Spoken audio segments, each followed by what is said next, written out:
Bonjour à tous et merci de me donner l'occasion de prendre la parole aujourd'hui. Il y a 5 points clés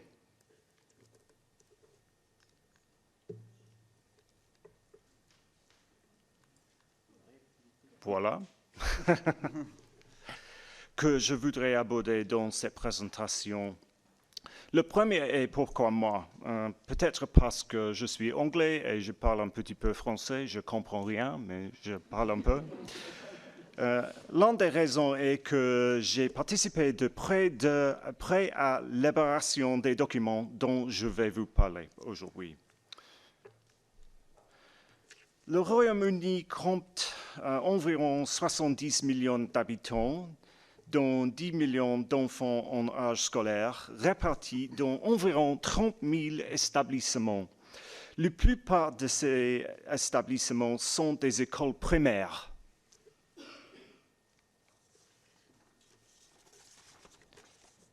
Tous les bâtiments au Royaume-Uni sont réglementés par le ministère du Logement à l'aide d'un ensemble de règles de construction.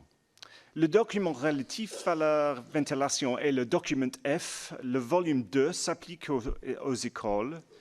Les règles ont été établies pour limiter les odeurs et l'humidité.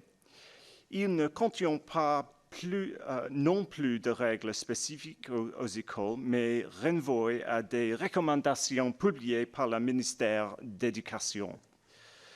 Le ministère de l'Éducation publie ses propres guides et la principale ici est le Building Bulletin 101 ou BB 101 qui donne les exigences sur la ventilation, le confort thermique et la qualité de l'air intérieur. Bien que le BB 101 soit officiellement un guide, il est d'application obligatoire dans les écoles car il est cité explicitement dans le document F. Il s'applique aux enfants comme au personnel. Il existe un autre cadre réglementaire pour les employés, mais je ne l'aborderai pas aujourd'hui car BB 101 est plus exigeant. Enfin, pour aider à concevoir, à exploiter les bâtiments scolaires à leur équipement, on utilise les recommandations de la Chartered Institution of Building Services Engineers, en particulier le Technical Memorandum 57.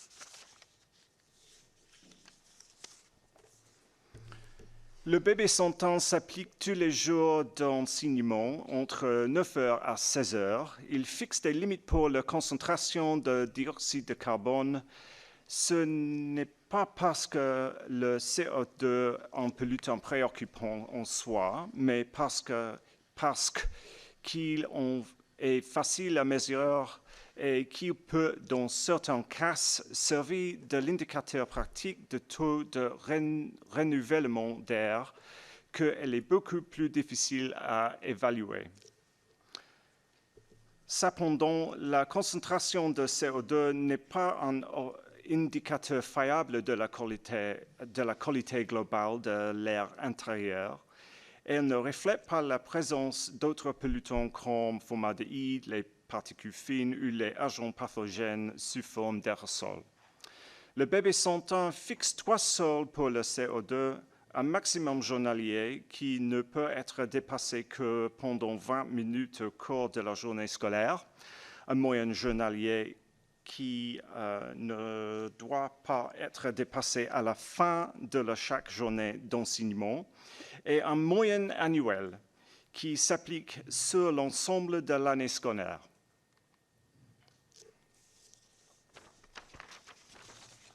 Ces limites varient selon le type de système de ventilation. Elles sont plus strictes pour les espaces ventilés mécaniques et plus souples pour ceux ventilés naturellement. Cela reflète une orientation politique au Royaume-Uni en faveur de la ventilation naturelle lorsque celle-ci est réalisable. Les systèmes de ventilation naturelle sont dimensionnés pour assurer le confort thermique en été, période durant laquelle les débits d'air doivent être jusqu'à 10 fois plus élevés que ceux nécessaires à la seule qualité de l'air intérieur. Par conséquent, tout système naturel devrait pouvoir satisfaire largement à ces exigences. La BB101 fixe des limites en un large éventail de pollutants de l'air intérieur. Toutefois, cette liste est trop longue, comme ça, pour être réellement applicable, et elle n'est pas optimale car elle ne tient pas compte de la probabilité que ces pollutants soient effectivement présents à des niveaux dangereux. Des travaux récents prenant en compte les effets sur la santé de population suggérant que l'on peut réduire cette liste à 5 pollutants vraiment importants. Les particules fines, dioxyde d'azote, la formaldéhyde, l'ozone et le radon. Voici un exemple tir du guide CIBSI TM 57. Cette école est ventilée naturellement. Au rez-de-chaussée, l'air est fourni par une combinaison de capteurs de vent et de fenêtres. À l'étage, la ventilation se fait par des fenêtres en façade et des fenêtres hautes. Le deuxième exemple est un système mécanique simple.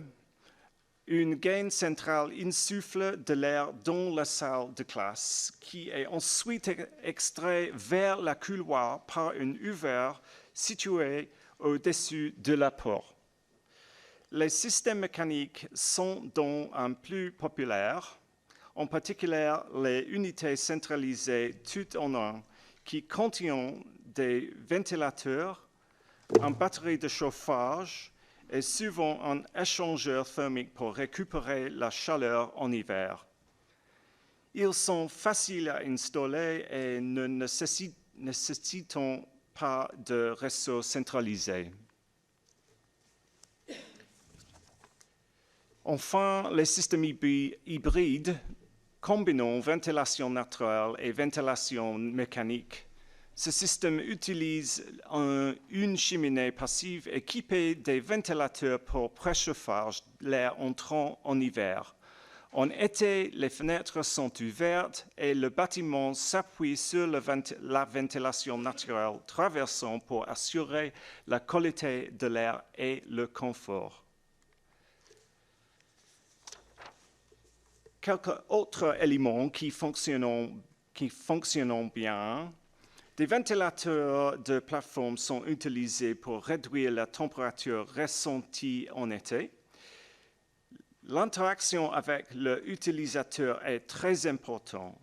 Les interfaces de contrôle de la ventilation doivent être simples à utiliser.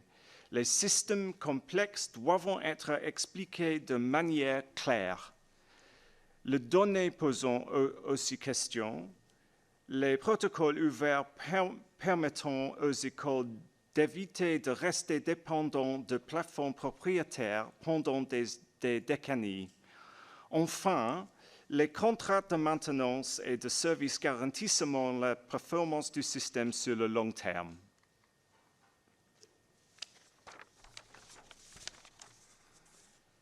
Parlons maintenant de la préparation aux pandémies. J'ai participé à la rédaction de la norme HRE 251 récemment publiée. Cette norme établit les exigences minimales pour le contrôle des aérosols infectieux afin de réduire le risque de transmission à longue distance dans les espaces intérieurs. Une condition préalable est que le bâtiment respecte une norme en vigueur de qualité de l'air intérieur, soit de l'HRE, soit un code national. C'est un message essentiel. On ne peut aller plus loin tant que les exigences de renouvellement d'air de base ne sont pas respectées. Les normes obligeaient à disposer d'un plan de préparation du bâtiment. Une école doit documenter son système de ventilation et prévoir une stratégie pour activer ou ajuster des dispositifs en cas de risque sanitaire émergent.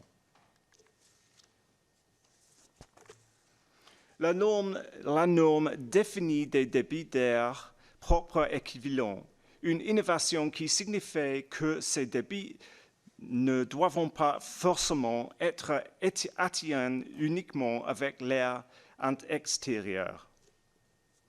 Ils peuvent être obtenus en partie grâce à une filtration à haute efficacité, une désinfection par UV dans la partie supérieure des pièces et une réduction de taux d'occupation, ce qui augmente le débit d'air propre équivalent par personne sans modifier les débits du système.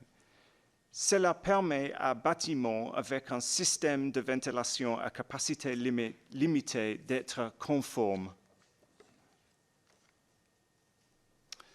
Mon temps est écoulé et j'espère avoir contribué aux réflexions de cette journée. Merci beaucoup pour votre attention.